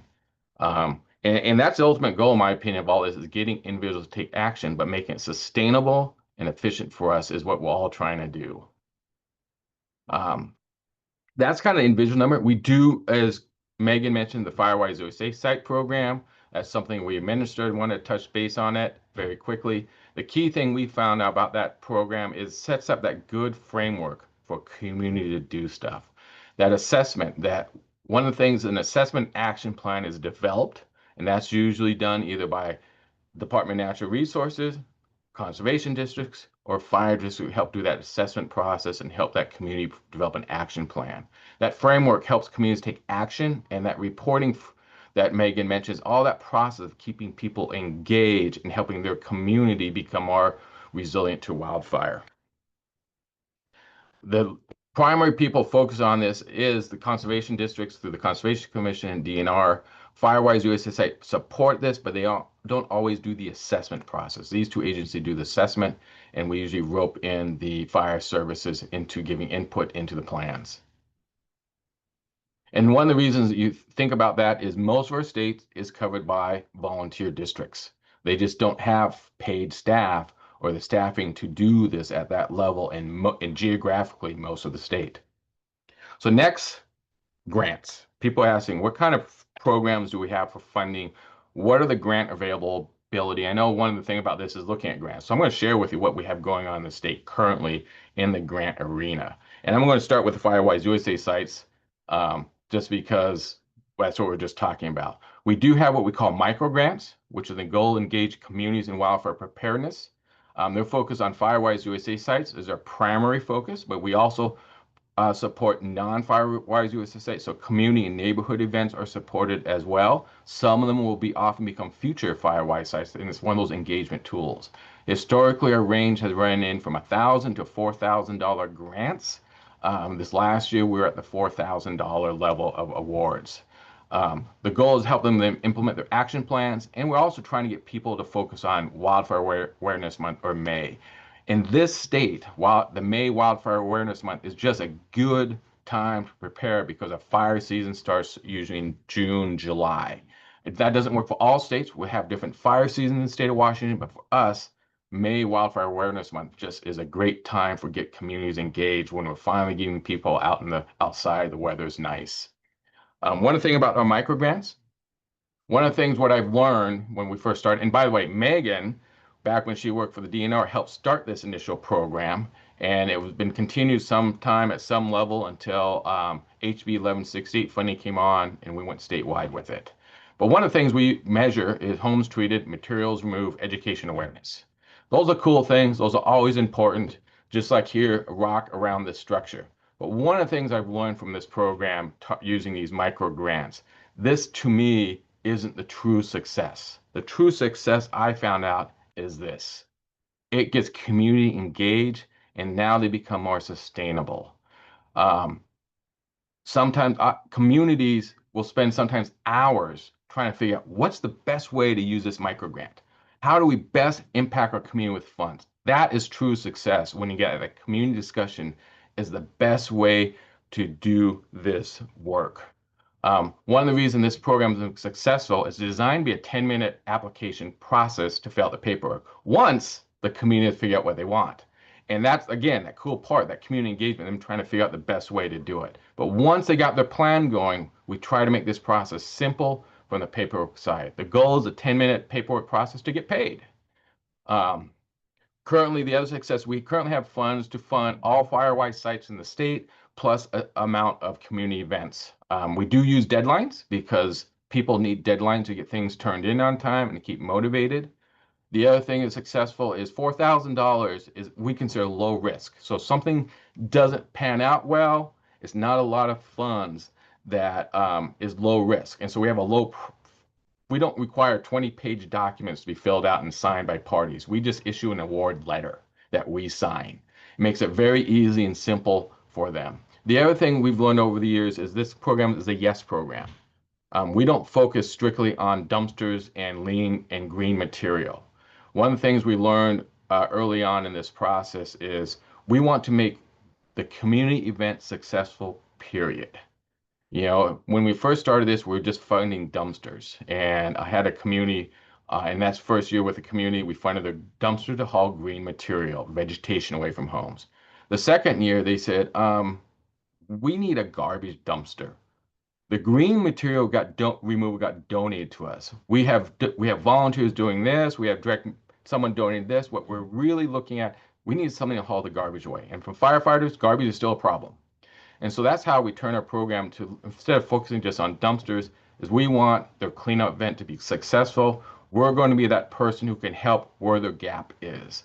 Sometimes all we're doing is paying for direct mailing and printing. And people, well, how does that help? We're trying to get away all the time from looking what our microgrant pays for, but what the microgrant accomplish. By paying for mailing or renting a hall, we were able to impact 30 homes because they had the other resources that helped fill those other gaps they had. So that's one of the reasons this program is successful. Spring 2025, we did 125 awards for just over $500,000. Some examples from prior years of what was done with our awards. The communities make the decision. Town of Malden has used to use goats on this the perimeter of the city. This is textbook. One of our firewise sites to do up a cleanup event, just renting dumpsters and people bring all the waste there. Another community, this one on the right, the tire one, is an awesome example. The first time this community, a rural communities have a lot of tires scattered out in the property. And the first time they used our microgrant, they used it for dumpsters. And Les Schwab came out with a full-fledged semi to haul away tires. And the community filled up that semis with old tires. Year 2, Les Schwab couldn't provide it. And so we wound up filling that gap of getting more tires removed from the community as they continue to work on the lean, getting the green stuff out there. So that just kind of shows you how our program works, trying to fill those gaps with that community as they get other resources in to help them. Other grants, people have been asking what's going on in the state, is home hardening of Zone 1. The conservation districts have been the lead in doing some programs in this. They get some funds in the Department of Natural Resources. They've got some funds directly from the state, or they may have some local funds that do this. This program is kind of that advanced pilot, maybe one past pilot. It's been done in limited conservation districts, and funds are currently limited. But it's encouraging steps like this, replacing burnable mulch with non-burnable mulch like this gravel. With that, and there's quite a few different models right out there how the conservation districts are implementing this. This is some examples of on a home where the gutter heads were put on top of those gutters to reduce maintenance there. Other projects could be replacing wooden decks with non-wooden decks or a patio, like in this lower example. They also do some funding in that Zone 1 area. This is replacing vegetation in mulch with rock and reducing the amount of vegetation from some woody vegetation that was here previously to some non-woody vegetation with low amount of dead material, so low flammability plants in here. So those are some of the things those are happening in that zone, the home itself as Zone 1. As we move to, we don't really have any grants focused on Zone 2, that 5 to 30 feet that I know of in the state, because ember awareness is one of those greatest focus for us. We do have those programs in those forest settings or that Zone 3. Typically that's and these are focused not in the yard, but outside the yard. So sometimes this may start more than 30 feet from the home, but it's where the yard and garden ends and the forest or the sagebrush fields end. And the focus of these programs has been traditionally healthy forests. And that's really like an Eastern Washington term, because a healthy Eastern Washington forest is resilient to wildfire. Western Washington definition is different. They're still figuring that out, but this program does work in both states for a healthy forest. And wildfire resiliency is one of those components they're trying to do. This is an example before and after of reducing the energy, reducing the amount of burnable material. The top is before, and now you can see the difference in the bottom of that Zone 3 work to reduce the fuel intensity in that area. This program is done by the Department of Natural Resources or Service Forestry under Forest Resilience Division. It's using state and federal funds. Federal funds were the long standby until state funds started becoming available here in the last 6 to 7 years. And HB 1168 really helped kick this program off throughout the state, specifically Western Washington.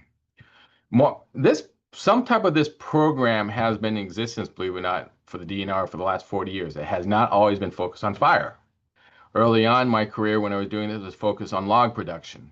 It was then focused on healthy forest and then fire.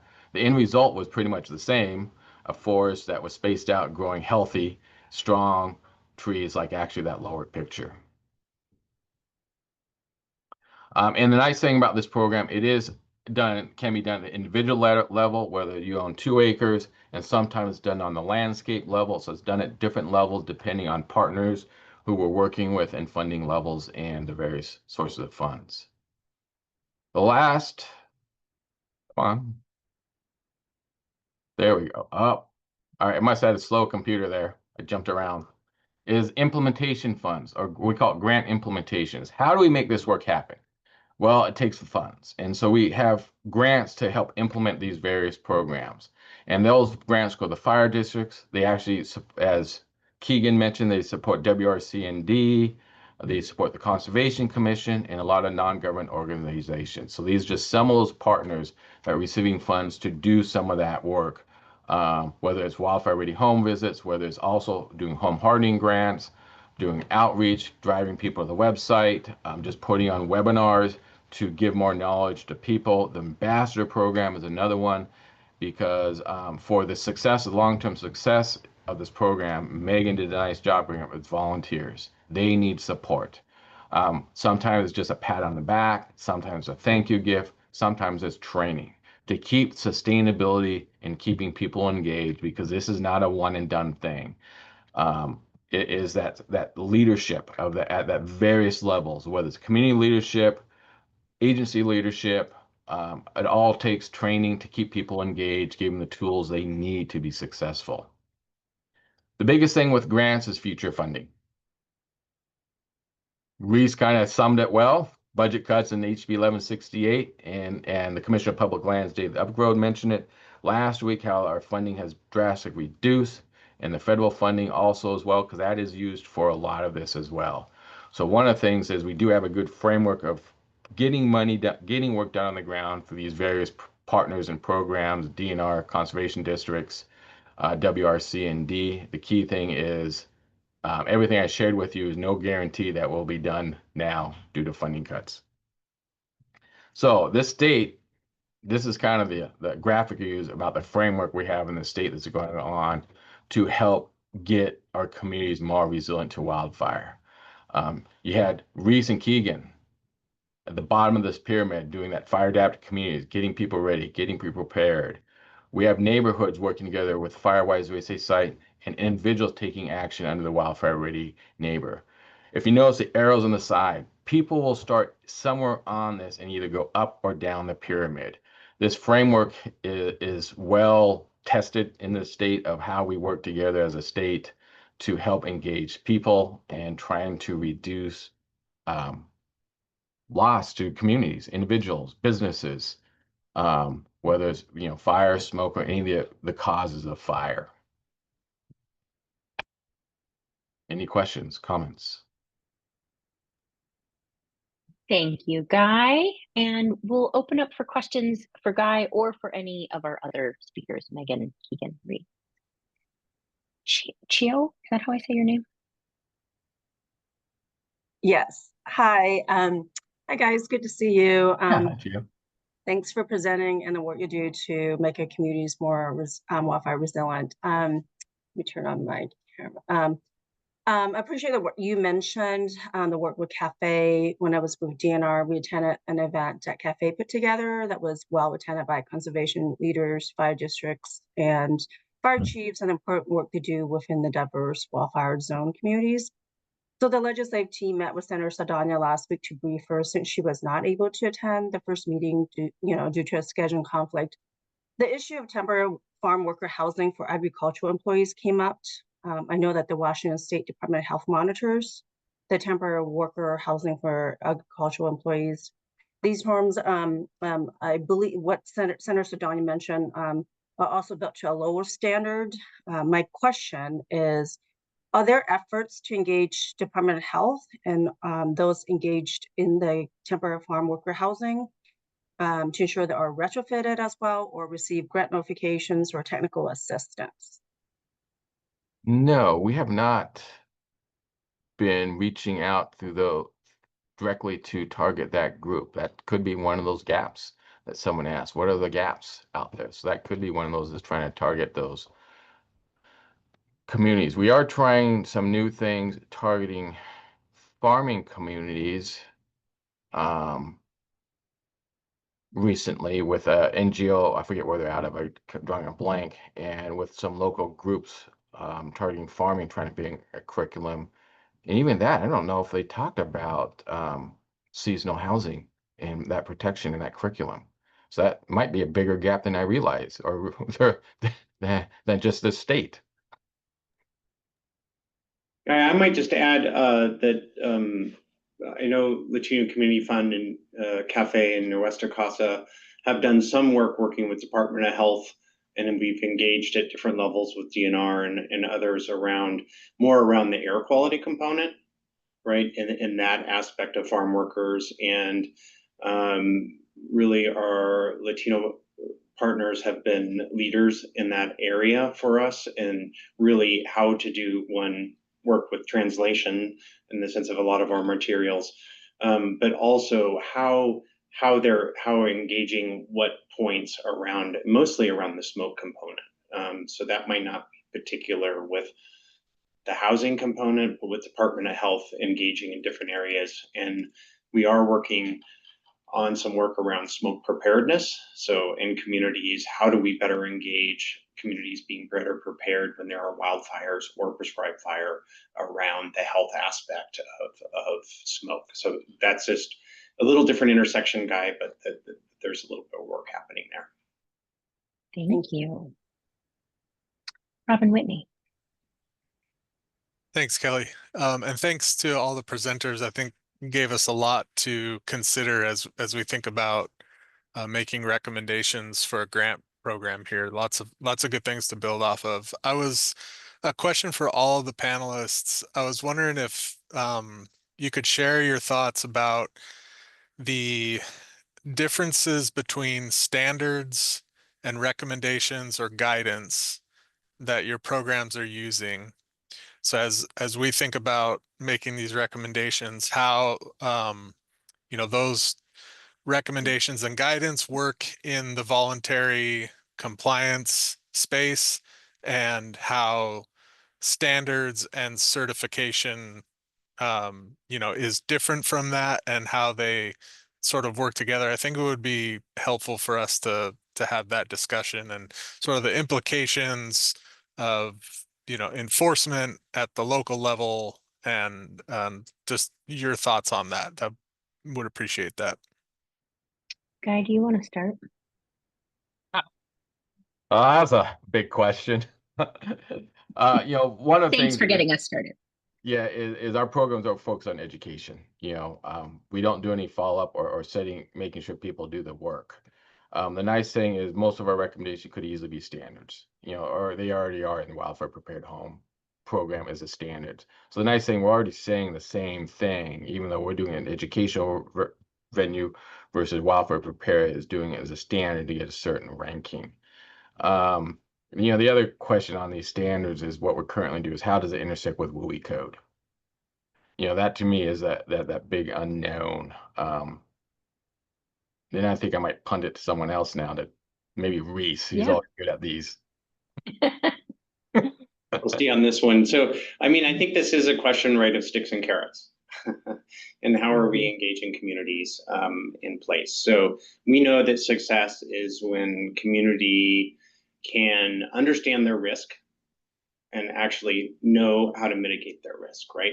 That's our ultimate goal, is getting to that outcome, is where a community member can see that's a problem if a fire happens. That increases my risk and the risk to whatever I care about. right? And what can I do about it? And then they're also pointing that out to their neighbors. So that's ultimately the success. And so I think, and I would say, right, we've done a lot of work on the fuels and vegetation side, from the wildland side to the structure. Maybe that's a point I didn't make earlier. I think this of the panel addressing, there are some gaps around the home hardening component. So that's crucial around this committee working on that grant program and how that gets implemented between the different entities and agencies and delivered. And then I think, there's something in here between a bottom up and top down with the sticks and carrots. I think Kenton has been involved in the work in Oregon. We clearly have with 6120 a hazard and risk map coming out later next year. So there are elements, right, of how to thread that needle. Like, how do you create accountability at a homeowner level and push with a little bit more stick than carrot? So how do we get this balance right? I don't exactly have that answer, but I know that relative to what happened in Oregon, there's a lot of work that has to happen around communication and engaging at the municipal level and having those conversations. And at the municipal level, them, having some statewide standards and guides, but where you find that mix in the sense of how well and receptive a community is to engaging those is something that I think we're all working towards, trying to find that right space. And so that's what I have to add. Thank you. And- Megan, do you have anything to add on this one? Yeah, as a codes and standards organization at NFPA, this is one area where, at least around the Firewise USA program, I try to be very specific and clear. Is it is a voluntary recognition program where we do have criteria for joining, but it is not a certification because we are not holding anyone or any community to a standard, right? They have to do the steps to join. They have their general risk assessed, but they are picking and choosing what actions they take, where they are putting their resources, and it is voluntary. They are choosing to go along that pathway. And kind of looking at the landscape across the US, we're active in California and many other states are paying attention to what's going on with this, where we have these suite of voluntary efforts that have been happening for a long time. And then we have in these other areas where codes are going into place, and including retrofit, where they have defensible space inspections or they're trying those things out. And it's this idea, right? And I don't remember all the social science terms, but you have, your people in the front, right, leading the way, and your early adopters. They do well with voluntary programs. They're going to take it on. They're going to do the steps. They're working on the pathway. You kind of have that middle ground where, okay, they see what's going on. A little bit of incentive might help move them along. And then you have the holdouts. And having lived in Washington State and worked in Washington State, where there are quite a few of those, right? They're not going to choose to do this if they don't necessarily have to. They're looking for those incentives, but at some point you might need a little bit more of that stick, that enforcement piece, that code piece to help move them along. So it's a continuum of finding the right ways to connect with areas, but we have all this big problem that we're all trying to solve, right? It's decades in the making of where we've built, how we've built, what we've allowed to happen, how insurance has worked. In California, they've struggled, and I don't know all the ins and outs, but I've been in a lot of conversations with how they've regulated, and have there been issues with rates, and were they meeting the market they should have, So that's an example. I can't speak to all of it, but it's all of these things working together that have created the scenario we're in now. Decades in the making. And unfortunately, it's going to take time to get out of it, but that's hard, right? Because people are feeling pressure. We're all feeling that pressure, and we need this silver bullet, quick solution now. And that just isn't there. And we've had people doing things voluntarily for a long time. So how do we help bring resources to that? How do we help bring in some of those maybe nicer sticks that aren't quite as harsh as some areas, but like to help have that suite of tools for people to work from, and making sure all the parties are at the table. So in the space that NFPA sits and looking at Firewise, but how we're touching policy and all these different things, those are the pictures we're looking at, because we're seeing what's worked and what hasn't, and you can only get so far with some efforts. So I would say, circling back to the original question, codes and standards. Codes and standards are a very specific thing that you are holding people to, and it's like meeting all of the things versus these voluntary efforts that are picking and choosing. And if we're trying to show that we're bending down the risk, then we have to show what people are working towards. And I think that's the big thing that we have heard from the insurance industry and the partners that we work with, the different trade associations, as well as we know good work is being done out there, but how are we showing that we are bending down that risk curve? And I think that's the question. Thanks, Megan. Keegan, do you have anything else on codes and standards that you want to share? I was just gonna add, and this is more from listening to people, because Megan brought up the, like what we already have in the built environment. And I guess it goes back to also thinking a little bit about who's making the decisions about, like, in development, when there's variances, we set up codes and standards, and then counties or decision-making groups were like, well, we'll give a developer or someone a variance, then we have to live with that variance. So I don't know how that can be added into this, but yeah, thinking about all the pieces of how the codes and standards are gonna work. So yeah, there's just one of our fire chiefs was talking about that. He's like, we live when they make a variance and we don't get a concession that's better, the same or better, we end up paying for it for a long time. So just that added. Thank you.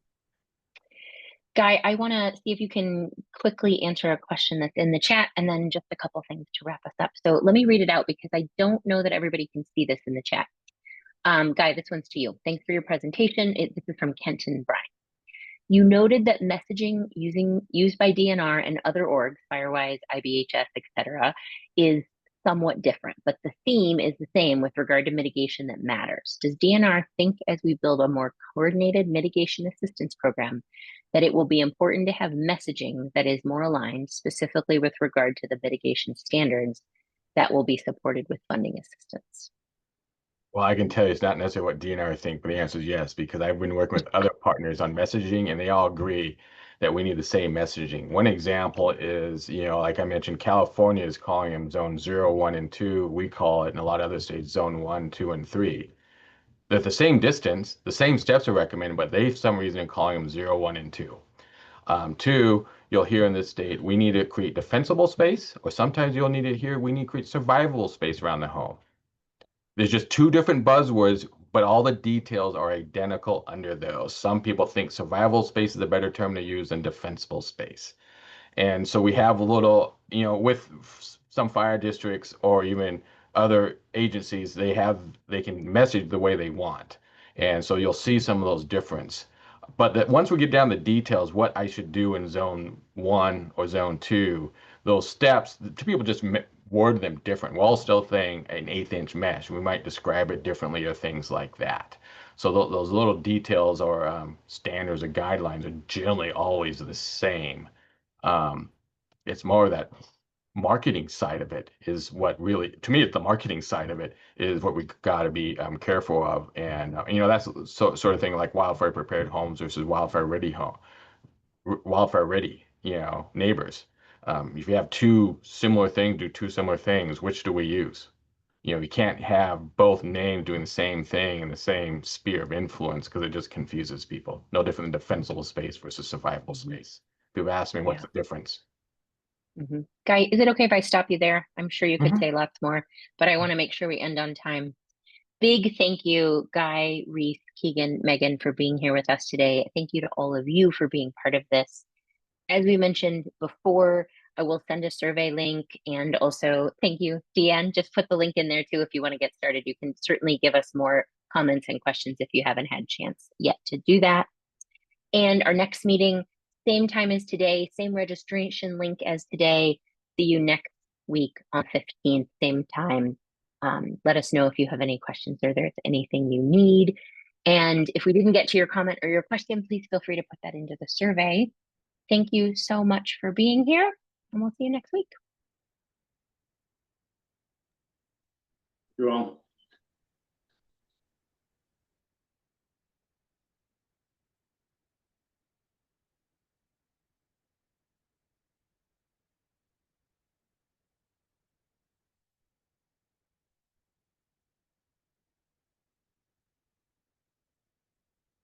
Deanne, anything else you need?